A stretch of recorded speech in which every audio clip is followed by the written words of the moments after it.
All right, everybody, at last, it is time for the biggest ranking we've done on this channel so far. And of course, if you've been watching, we've been rolling through the Black Sabbath discography, the enormous, decorated and colorful Black Sabbath discography. We've got 19 albums to rank here.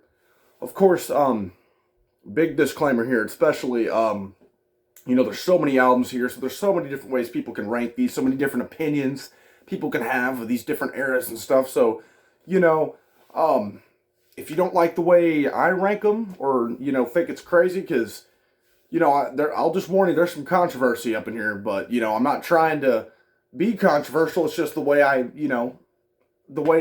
think about these albums, and But I'd love to hear your guys' rankings down there in the comments, and what you guys think about it. Like, let's say you guys love the one I put at the bottom. That's really cool, and I want to hear about why you maybe like that. And maybe you can maybe it will give me more insight, or I give you more insight to maybe go back and listen to it with, a different mindset going into it or something like that. So, all this stuff, it's all subjective, so, I mean, and I get a lot of these albums, I mean, some of them are more beloved than others and everything, and that's great and all, but everybody's got their different opinions on this. That's just a big forewarning. I'm definitely doing that disclaimer for the Sabbath stuff, because I mean, we're all some pretty, us Sabbath fans out there. We all love them to death, but some people love some eras more than others and stuff like that. And that's all fine and dandy. But anyways, so yeah, we got 19 albums to rank. As always, I won't be doing full, in-depth, like reviews of each of these albums track by track. That's for the album review series that we've been kind of going through here. It's been a blast going back through all these again, such an exciting one. And, without further ado, we'll go ahead and start off with kind of, I do this, usually before the rankings. If I have some other, like, stuff of theirs I like to show off, and I do have a couple of, like, CDs here. This is actually a bootleg. I kind of talked about getting it in the mail, in some of the other videos. Really, really cool. This bootleg Black Sabbath, featuring Ray Gillen and Jeff Fenholt, Eternal Stars. Looks a lot like a Seventh Stars, album cover. And this comes with, like, and they did a really good job in this bootleg with, like, the inner work and all that. Really, really cool. And, if you guys knew, like, the story kind of behind Eternal Idol and everything, Ray Gillen recorded the whole freaking album with them. So they have all of that tacked on here. Ray Gillen, of course, from Badlands stuff, incredible vocalist, absolutely incredible vocalist. Damn shame, what happened to him and the whole scenario surrounding that. But then we've got, the Jeff Fenholt stuff. I'd never heard that before, or him, period, before, picking this bootleg up, ordering it online. And he was apparently the guy who sang in, like, the Jesus Christ Superstar play and all that. So, he recorded a lot of these outtakes and demos for Seventh Star. So he was going to be on that solo album with, what was going to be a Tony Iommi solo album. But apparently he ended up leaving the band because he didn't like the darker, like satanic and evil stuff. And it's like, buddy, why'd you join? Like, what did you think you were getting into? Like, this is Black freaking Sabbath. They'd been around a while at this point, So kind of weird, but I mean, he has a hell of a voice too. He would have been cool on that album. I think Glenn Hughes was the better choice, but he would have been really cool on that album. So definitely, I paid a pretty, cheap price for this. I can't remember right off the top of my head what I paid for it. Maybe $10 or something online, and on this bootleg CD shop, and really, really cool. And I think it's like a definite recommend if you guys are into, like, some of the deeper cuts of Sabbath and the rarities and all, especially that Ray Gillen stuff. Then, of course, I've got the Reunion CD. That's, a big live album. I think this came out, 98? From their reunion tour with Ozzy. Had all the crew back in it at this point. You got all the gang right there. Ozzy, Bill, Geezer, and Tony all together. But the main reason I really dig it, because the live stuff's cool on here too, but the bonus tracks on here, Psycho Man, and which is just such a badass song, and Selling My Soul, another really, really kick-ass one. And it makes you wonder, because they were going to possibly do a full album. Maybe those tracks would have been on there if the reunion thing hadn't fell through at that time, back in the late 90s, early 2000s. And it makes me really, really, like, wonder how I mean, I know they eventually got back together with 13, but how would a Sabbath album that came out with that, like at that time with all these guys back in it, sounded? Then this is our little taste of it, and it would have been really, really cool to hear that thing fully, realized. But hey, at least we got these two badass tracks from them. So definitely a must own. Just a classic live album for them. Really cool album cover. And then I got the End EP, and I didn't count this one in the rankings because it is have a lot of like live stuff on it. A good half of it's live, and then it's got the 4 tracks. Which man, I tell you, this thing was hard as hell to like any of these songs to find on YouTube. You pretty much have to buy this thing or download it somewhere in order to even hear these tracks. This came out in 2016. These were like tracks that didn't quite make the cut for 13, which I guess those bonus tracks that were on there too didn't quite make the official release, but these were even more bonus ones. But I mean, they're really cool. I love Season of the Dead. Really, really cool vibe to it. Cry All Night's really, really hooky. Take Me Home's awesome. And Isolated Man. Those are all 4 really, really badass tracks. And let me see here. Yeah, we got Adam Wakeman on here on keyboards and stuff, and just really, really cool. Really, really cool stuff. Definitely, and like I said, it's pretty hard to find these, even listen to them online on streaming service. They're not on there. So I would highly recommend picking up a copy of this right here because it's damn good. But with all that being said, guys, it's ranking time. This will come to no surprise if you've seen the reviews here what my rank number 19 is here for Black Sabbath. We're talking about Forbidden. 1995's Forbidden. And, I think I was a little harsh on it. Maybe. I don't know. All I know is, the production, it is just god awful. This thing was rushed.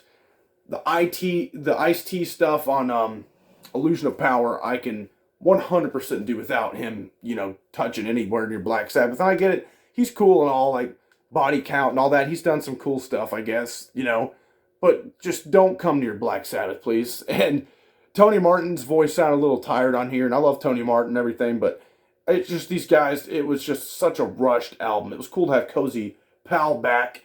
And, as I continued, even after the review, I was trying to find more and more I liked about it. And I did, realize that maybe half of it's not so bad. So, like, I initially called it, like, terrible, and it's pretty close to terrible. I'd maybe say it's an okay album. I've heard it's not the worst album I've ever heard by any means, by anyone, but so it's okay. It's an okay album. But some of the standouts for me, I Get a Grip is pretty cool, pretty catchy. We've got Guilty as Hell is probably my favorite off here. Forbidden, the title track is badass, and Kiss of Death. And per suggestion from somebody who commented on the review for this, told me about a bonus track on here. I forget what it's called off the top of my head, but man, that bonus track that was going to be on here, or that was only on the Japanese edition, man, that's like probably the best damn song on the album. It sounds like something could be off Headless Cross. The heavy synths and the production's a lot better on it. And what's really weird is some of the tracks on here, it seems like they're produced a little bit better or something. I don't know. And the songwriting was all over the place. Shaking Off the Chains is like the most forgettable song they've ever done. I Won't Cry for You, it kind of gets on my nerves a little bit. Can't Get Close Enough is, it's all right.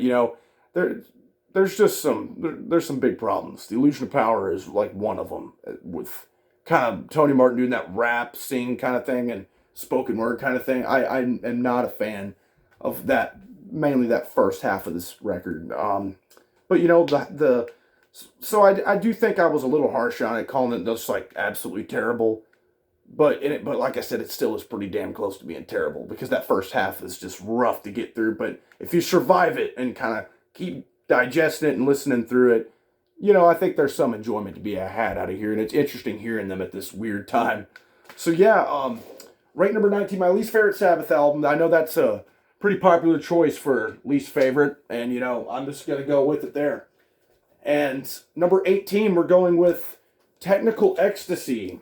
And from here up, I think the albums are great. So that says something about Sabbath as a band. Whenever I only don't really dig one of their albums out of 19, because I think this is a great album and it's very unique to them. Um, I know it's got kind of a cult following over the years too. I mean, I love Backstreet Kids and You Won't Change Me. It's All Right, you know. Man, that's such a cool Bill Ward song, real Beatles sounding. All Moving Parts, Stand Still's got a really cool groove to it. Obviously, Dirty Women's kind of become a concert staple for them. That may be the best damn track off here.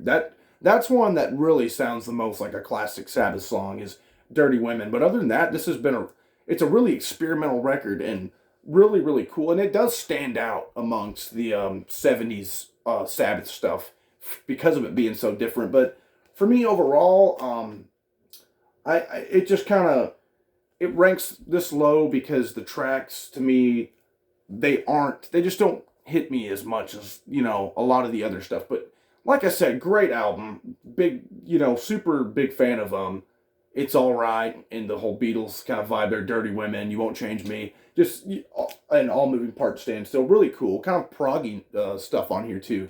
So awesome album with Technical Ecstasy.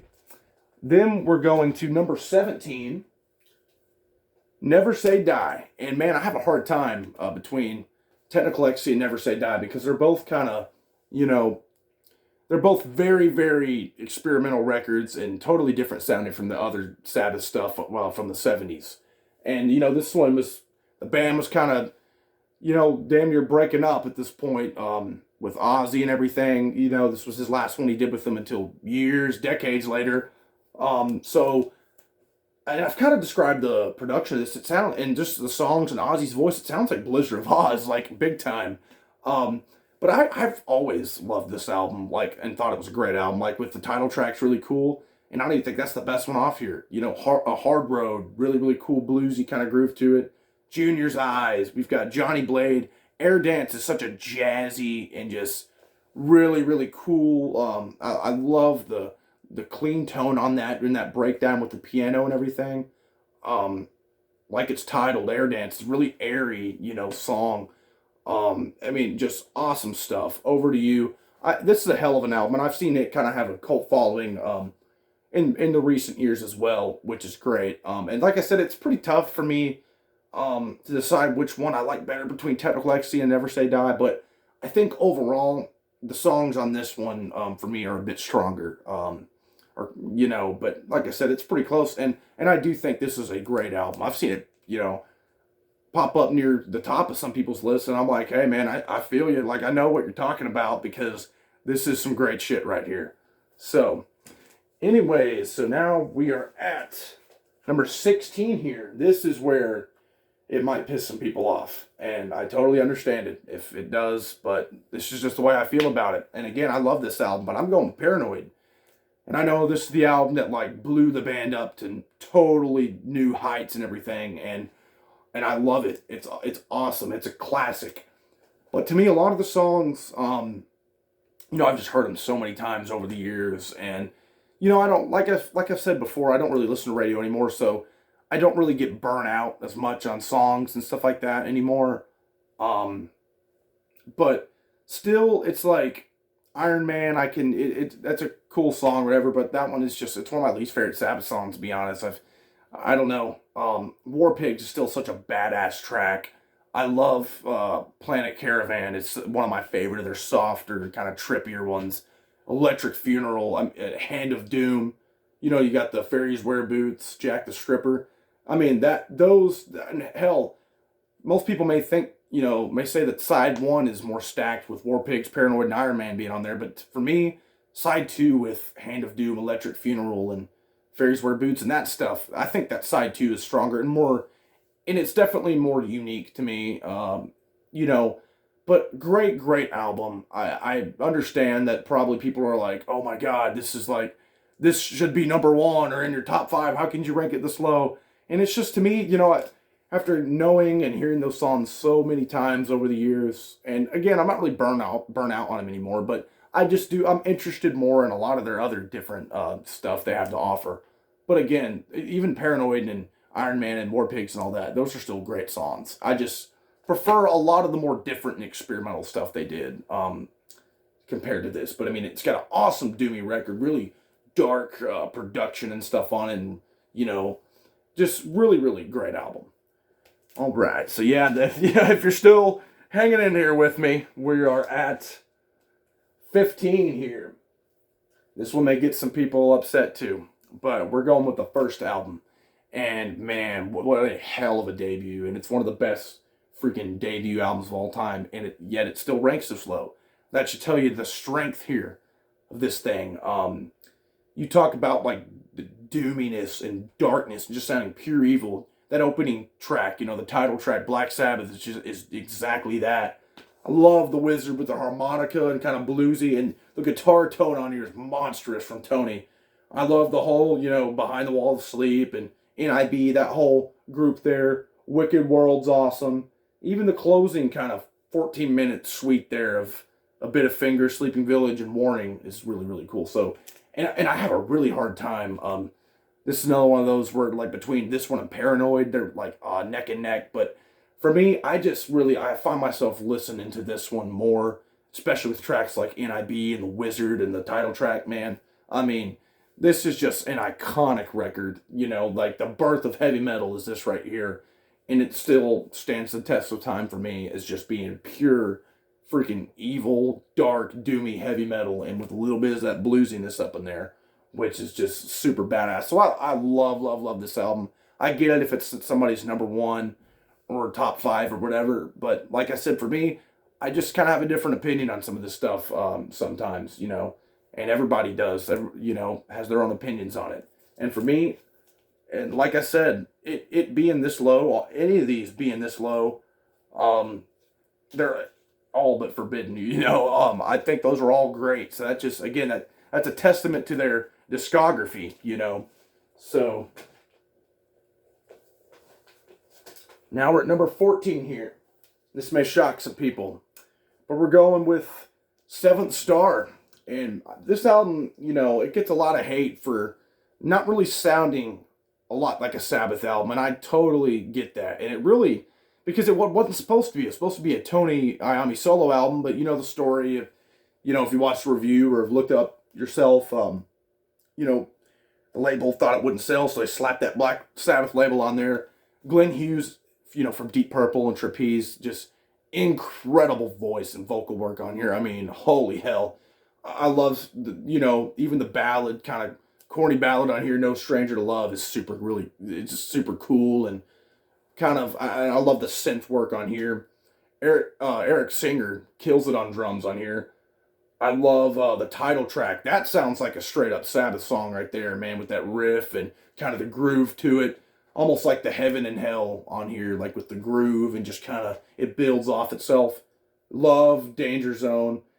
Man, as I've continued listening to these throughout this, Angry Heart's become one of my favorites. That with an In Memory kind of paired together. The chorus that is just so freaking hooky. It's crazy. I've had that thing in my head for the past couple of days, even as Angry Heart. So I freaking love, love, love this album. I've always been a fan of it. I've never really had problems with it. And I think it's one of those two that does stand out. Again, it doesn't really sound like your traditional Sabbath album, but I don't care, man. Whatever you want to call it, I mean, a Tony Iommi solo album or not, it has the Black Sabbath title on it, and for what it is, it's freaking great. And I love this album. I've always been a fan, and it's just filled with great tracks. Kind of short, kind of on the shorter side, but that's okay. Really the shorter kind of length for this is perfect since it's such a kind of an outcast album. But yeah, I freaking love this album, and I get it. I've seen this at the bottom of people's list before, but to me, it's just a kick-ass record. And Glenn Hughes, man, what a legend on there. All right, number 13. Number 13, and I did not even mean to do this and didn't, even realize it until now, but number 13 is 13. And, crazily enough, after I first heard this, and for maybe a year, from when the first time I ever heard this was my favorite Sabbath record, man. I mean, it's just the criticism this gets, it's it's all the same, stuff that they usually do, and it's copying off their old work, but it's you know, that's kind of what people have been bugging them about all throughout the 80s and 90s was like, go back to your classic, roots whenever they were experimenting. So it's like, you can't have it both ways, really, I guess. I don't know. Um, I love this album, and it does really, it's almost like, it, it's like a compilation, it seems, of like their best moments, all wrapped up in the one. Like you got your real trippy and spacey song and Zeitgeist. You got like your like title track off the original album in the End of the Beginning. God is Dead is just a like freaking fantastic song, and just it's like poetry. A lot of the lyrics on here, and it goes so well. The melody that Ozzy is singing throughout this, and then the production. I've heard a lot of people hate the production, but I think it's really solid and one of the better produced albums. To be honest, I can hear the bass and the drums and the crazy heavy guitar tone in Ozzy's voice. All that sounds like I can hear it evenly spaced throughout, and I love Loner is such a cool riffer. That's kind of like maybe the Paranoid off this album. That's one of my favorite freaking Sabbath riffs out there is from Loner. Damaged Soul, the bluesiness of that right there. Oh man. Dear Father, that closing track is just doomy as hell. This whole album is really, really doomy. It reminds me more so of the original album than anything. And then, this is one of those cases, kind of like it was whenever I was ranking the Ozzy ones. Like, if For No Rest for the Wicked, if those bonus tracks would have been tacked onto the album, it probably would have boosted it up. And it's the same thing with here because, like, Methademic and Pariah in particular, Peace of Mind's awesome too. Those three tracks are some of the best tracks to not, that they're bonus tracks, but if they would have been on here, they would have been some of the best tracks. I think maybe, like I said in the review, what gets people is there is a lot of, like, those long, doomy, bluesy ones, and I love those. But I think to maybe get the flow better, if they would have thrown in Methademic in there and maybe took out, like, I don't know, maybe Live Forever is probably my least favorite off here. And that one's even kind of a faster one. Maybe just thrown those in between some of, like, the longer ones, like Damaged Soul going right into Dear Father. That's two, like, long, epic ones, and I love those. But I think that could have maybe paced the album better for some people, and really could have paced it better for me, too. But just incredible album. Like I said, it used to be my favorite. That just shows you how much stuff can shift. And it's been a while since I have called it my favorite, so it didn't just jump from being my favorite, like before reviewing all these again, all the way down here. It's been a while since it's been my favorite, but I do love this album. Don't think it really deserves a lot of the hate it gets. So yeah, number 13 is 13. Get this situated here. There we go. Number 12. We are going with Sabotage. You talk about an experimental album, man. I mean, this is easily the proggiest Sabbath ever got. I mean, just awesome, really experimental stuff on here. You got like the freaking Hole in the Sky, the heaviness from that. Oh, I love that song. Such a badass song. Then we've got Symptom of the Universe. That is one of my favorite Black Sabbath songs of all time. And the time changes in it, and that riff is one of the best Sabbath riffs of all time. And then, you get the time change where it just becomes like this acoustic kind of thing, and Ozzy just kind of, free flowing his vocal melodies over it, and just beautiful song. Megalomania is kind of the same thing, real proggy and kind of trippy sounding, like almost like the voices and the echoes going on with it. And then, then it just kind of becomes like this fast-paced riffer with Ozzy just tearing it up. Then I love Am I Going Insane? That's such a cool song. Side 2 is a little bit weaker, I think, than side 1, but I mean, I love Thrill of It All and Super Czar, The Writ. That's all cool stuff. So this is, man, one of the strongest albums of the 70s for Black Sabbath. And, hell, it ranked up above a lot of stuff here for me. Number 12 out of 19. Just incredible, incredible album in Sabotage. All right. Now, we're almost in the top 10, but we're not quite yet. Number 11, we're going with Sabbath, Bloody Sabbath. And man, this one is tough to rank because I love, love, love this album. I mean, man, really, really cool album cover. You got, Rick Wakeman appearing on one of the tracks on here. I believe it's, he appears on the title track, which is another one of my favorite Sabbath riffs of all time. One of my favorite Sabbath songs of all time. This is kind of the precursor to, or not really kind of, it really is the precursor to Sabotage, because Sabbath, Bloody Sabbath is that heavy riffing thing, and the choruses is kind of like a peaceful, really tranquil kind of breakdown, and I love that. And Ozzy, this and Sabotage both have some of the best, Ozzy vocals ever laid down ever, as far as range and just technicality go. It's incredible. Then a National Acrobat's one of my favorite off here. One of my favorites off here. I mean, the riff on that too. I just love, love, love. Such a heavy freaking song. Sabracadabra, another really cool one. Killing Yourself to Live. Spiral Architect. Those are like top-notch stuff off here. And Fluff, the kind of one of the softer ones off here, the kind of the acoustic ones, probably my least favorite, or one of my least favorite. They're like softer kind of things they got going. Looking for Today is really good too, and so is Who Are You? But those don't stand out to me as much as like the ones that I just mentioned, like those freaking heavy riffers, of Spiral Architect, National Acrobat. I mean, just such a badass record. It's ranked higher for me before, and it almost did here. It was so freaking hard. It almost cracked the top 10, but didn't quite make it. Sabbath, Bloody Sabbath, love it. All right. So now we're in the top 10, and number 10, we're talking Volume 4, and this one, I mean, it's been my number one before. That's the thing with a lot of these albums, they've been my number one before. Sabbath, Bloody Sabbath's been my number one before. It's just really hard to rank these, considering how many eras and stuff they've been through. But this one, the production on this just gives it this muddy, like dirgy sound, which is so badass and heavy. Love Wheels of Confusion, kind of proggy with its like multiple time changes. Love, love, love that song.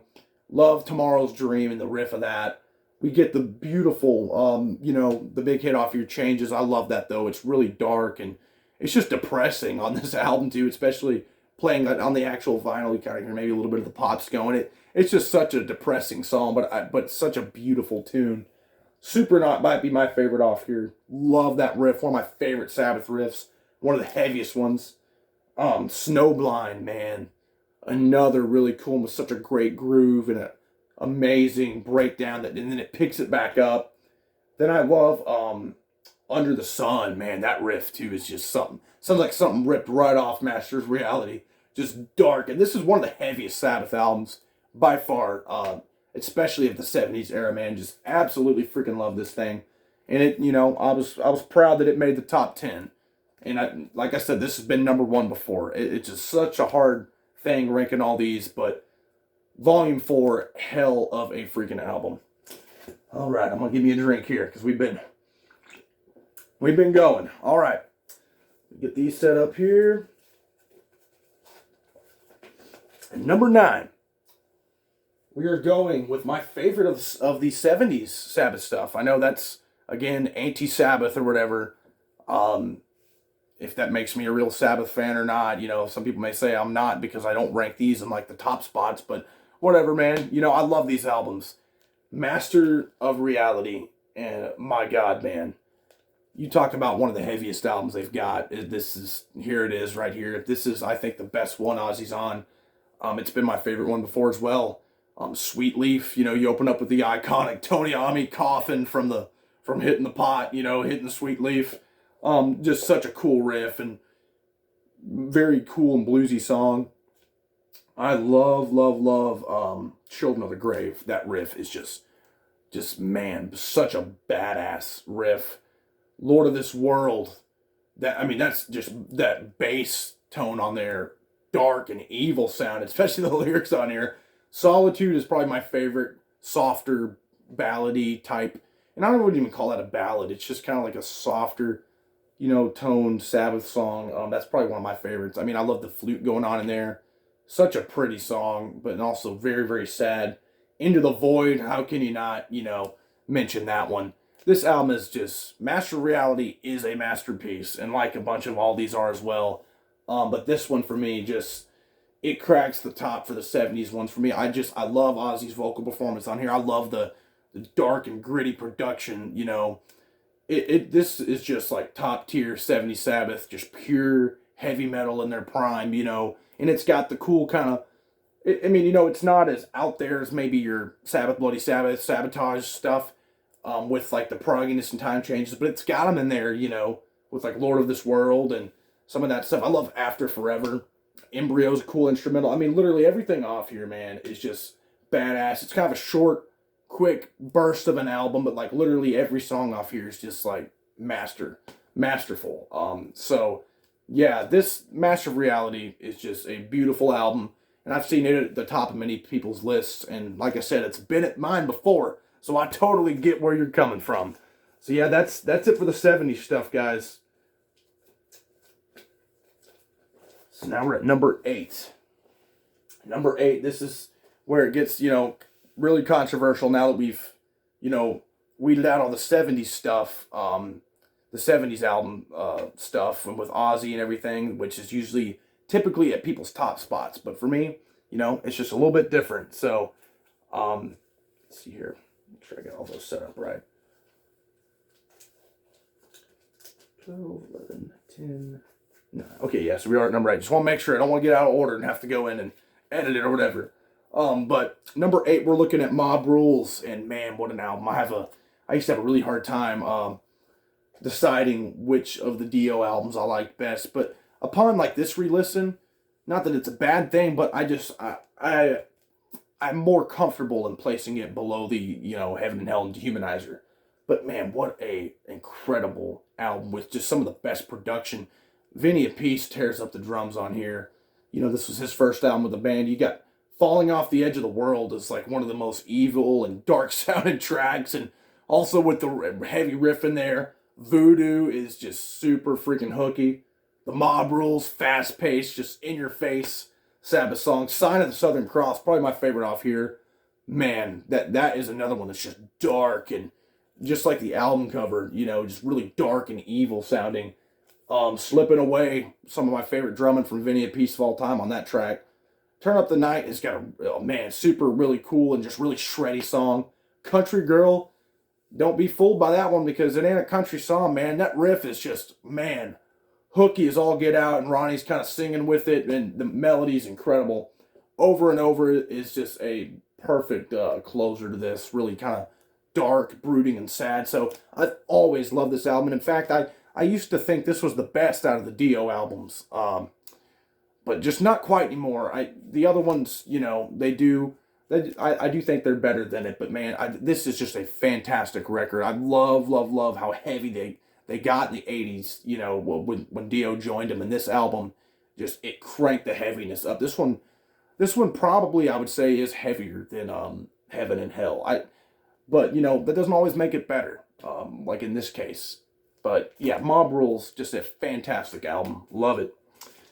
Then we've got number 7 here. Speaking of the devil, we're talking about Heaven and Hell. And man, I have such a hard time ranking some of these other ones that we got. And this album is just, Ronnie joined the band and things just changed. Got so freaking heavy with Neon Nights. I mean, damn, dude. Love it. The title track is one of the most epic songs I've ever heard in my life, and just it sounds so modern sounding, even in its production and everything. Die Young is just beautifully evil. It's like from like the faster paced part, and then it just that clean breakdown there, and the soft Dio vocals. It just does it for me. Children of the Sea, probably the best damn riff on here. I love Wishing Well, Lady Evil.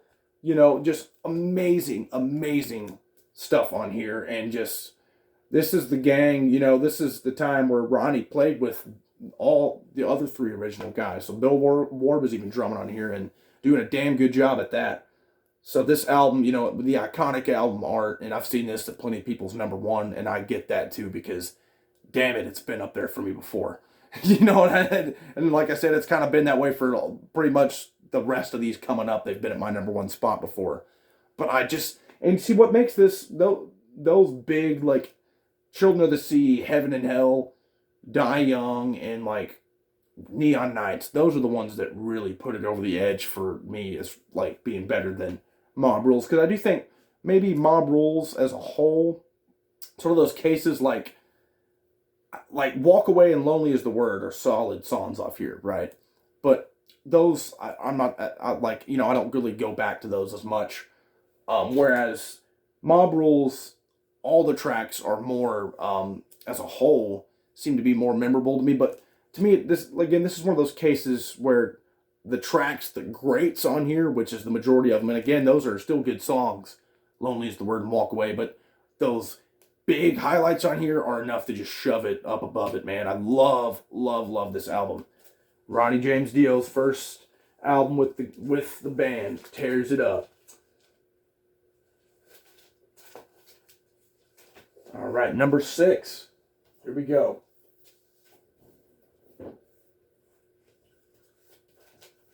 We're talking about Born Again with Ian Gillan.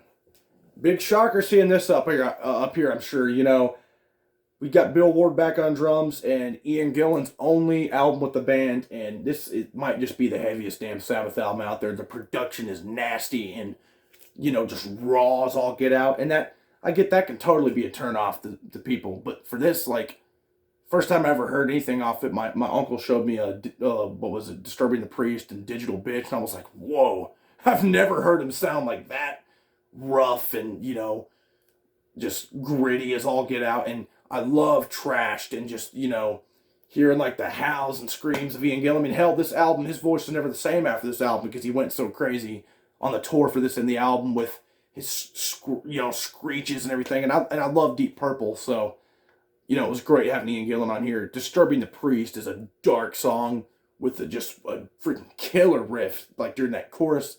Bill Ward's best drumming, in my opinion, is on here. He's got some just freaking blasting drum tones in here.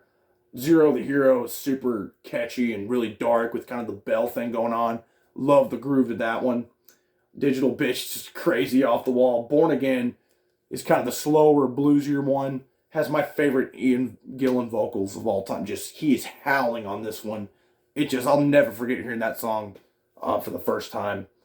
But, you know, Hotline is probably my least favorite off here, but it's good. Keep It Warm is an amazing closer, one of my favorites. It's very, very melodic in the chorus, but yet still really heavy with a cool riff.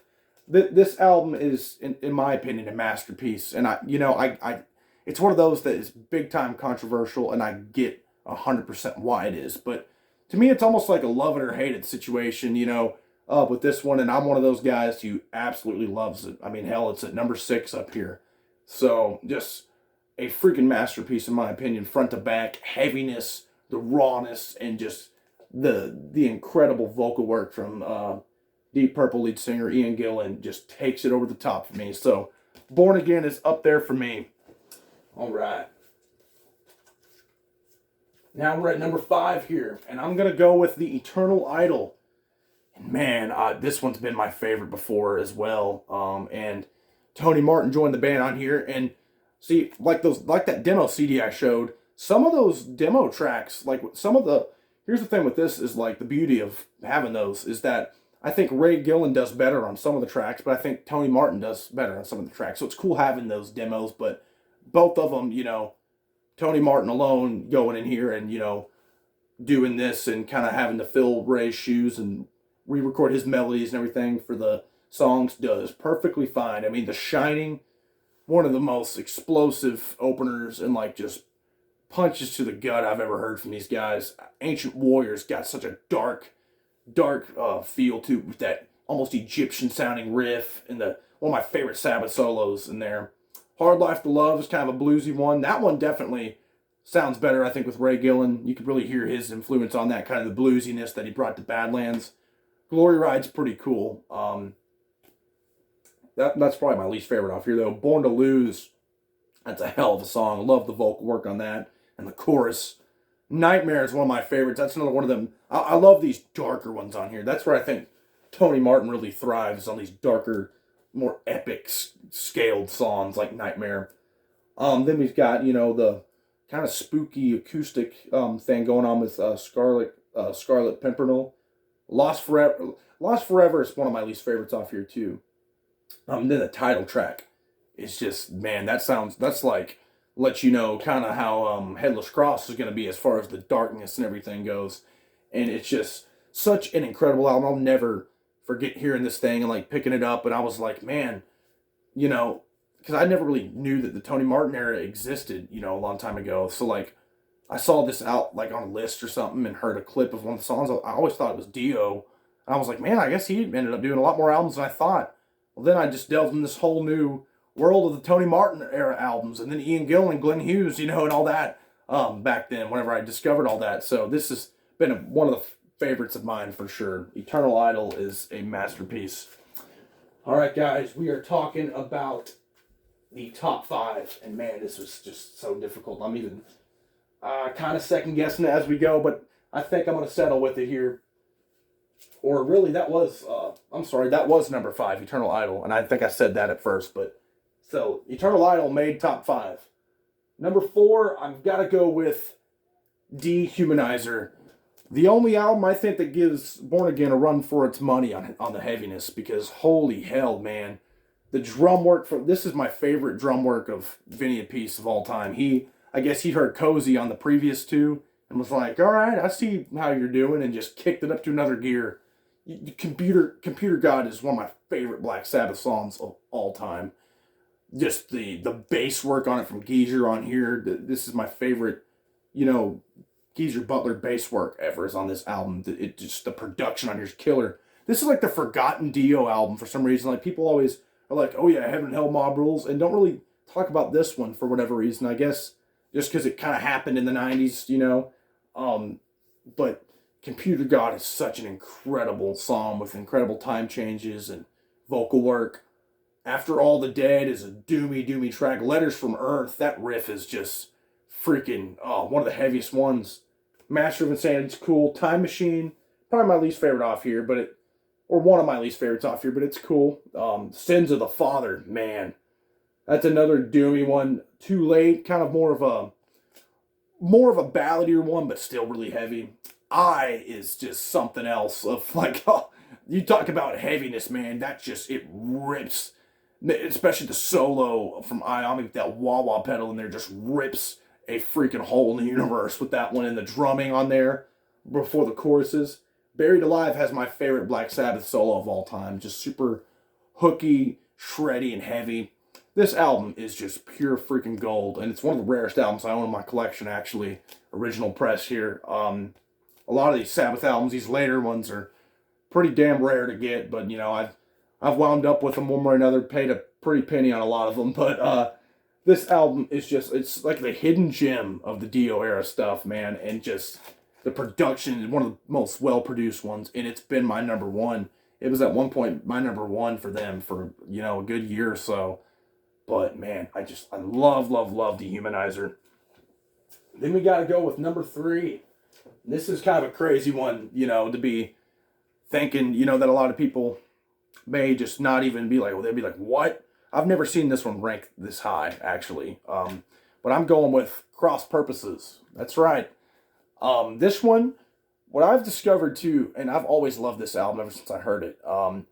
This is kind of like the hidden gem of the Tony Martin era, because even people talk more about Forbidden, it seems, because of like how bad they think it is, than even this one. But Tony Martin came back, and this is like his Heaven and Hell in a way. Like, I mean, even the album cover kind of looks like it, but even like the production and just the way the songwriting goes, and that's probably because Geezer came back on here, and Bobby, I forget his name, he was from Rainbow during the 80s, does an incredible job kind of emulating the sound of Cozy Powell on here. But yeah, man, this album, the more I've listened to it over the years, the more I just learned to love it. Eyewitness is such a cool, fast-paced song. Cross of Thorns, man, the freaking synth work and keyboard work that sounds like almost like the choir, man, just dark stuff, and the riff on there. And Tony Martin, his vocals aren't quite as strong as I would say like the previous couple, but damn, they're still really, really strong on here. So, and Psychophobia is a really fun one. Virtual Death, the bass work on there is just fan-freaking-tastic with that opening bass line going on in the groove to that. Immaculate Deception is one of the most powerful, powerfully sung Martin songs out there during that chorus. Same with Dying for Love. Back to Eden's badass. Well, probably my least favorite off here. I love The Hand That Rocks the Cradle, especially that like ending solo. Cardinal Sin is just, man, love all the changes it goes through. Evil Eyes, like the big bluesy one off here. So just this is like a pitch perfect album to me, and like I said, it's grown on me more and more as the years have gone by, and I just think it's such a underrated cut here. And if you can't already tell, from my top three here, the Tony Martin era is that's like my favorite era of Sabbath, and I get that may get me crucified in the comments or whatever by some people, but everybody, we all have our own opinions on this thing, and that's the beauty of it. And to me, it's like I just never really knew about the Tony Martin era for all those years, and whenever I discovered him, I just fell in love with the era, and just I still to this day am a ultimate fan of this era. But in cross purposes, having that at number 3 shows it. And this, here we go, number 2. This is such a masterpiece, man. Tur, the Nordic themed Black Sabbath album that is just front to back, man. From Anno Mundi, man, and Lawmaker. That is just a blast of a song. Really incredible. I mean, you've got Cozy Powell's drumming on here is just masterful. Jerusalem is one of the most badass songs, like with the background vocals in the background going on there during the chorus. I love Martin's vocals on this one, and my number 1 spot are just some of the best damn vocal work I've ever heard. Sabbath Stones is the doomy, heavy one going on here. The Battle of Tur, Odin's Court, and Valhalla, that little suite there is just, that's like a masterpiece of art right there. Those 3 put together, it's just a golden piece of music. And some of the most beautiful vocals, especially on like Odin's Court, that prelude, then it just blasts in with Valhalla in the chorus on that, and the synth work going on. Feels good to me. Doesn't really fit with the whole Nordic theme, but it doesn't matter because I love that corny ballad or whatever. It's just badass, and it fits on the album. And Heaven and Black has become one of my favorites off here among re-listening to these. I almost forgot how damn good that one is. And the synth work, especially from Jeff Nichols, he really shines on this album. And I think this album stands out too because it really, after Headless Cross, they were like, yo, we just went really dark. So let's maybe do a shift. And they just had a whole album themed entirely different. Not a concept album, but, themed like Norse gods. So it has a lot of different stuff going on and a lot of different sounds, very war sounding. And someone commented too, and I really, really agreed with it. It sounds a lot like, God, I'm forgetting the name of the album off the top of my head since I've been reviewing all these, but Bathory's third or fourth album, the one that's all about like the not with Battle There in Battle There's No Law. That's a Bolt Thrower album, but the Bathory album that shows all the war stuff going on. I'll draw a blank, guys. It's been a long video, but it really has a lot of vibes going off of that as far as like the production and like the whole war vibe going on. But just beautiful vocal work from Tony Martin on here, and beautiful work from everybody involved. Incredible riffs, and just love this album. And I think it's like an unknown masterpiece to a lot of people. But number 1 for me, guys, if Process of Elimination, Headless Cross has been my number 1 since I first heard it, however many years ago. And just front to back here, the Gates of Hell, the dark, evil opener that sets the tone for the title track as one of my favorites, if not my favorite Sabbath riffs of all time. And the vocal work from Martin on here is just masterful. It's like a mix of Dio and Ray Gillen, really. It's like a mix of them. Devil and Daughter is just such a fast-paced one with Death Calls. It's real spooky and dark. You get Brian May on that solo, and then has its really fast part. Kill in the Spirit World. My God, just the hooks on there.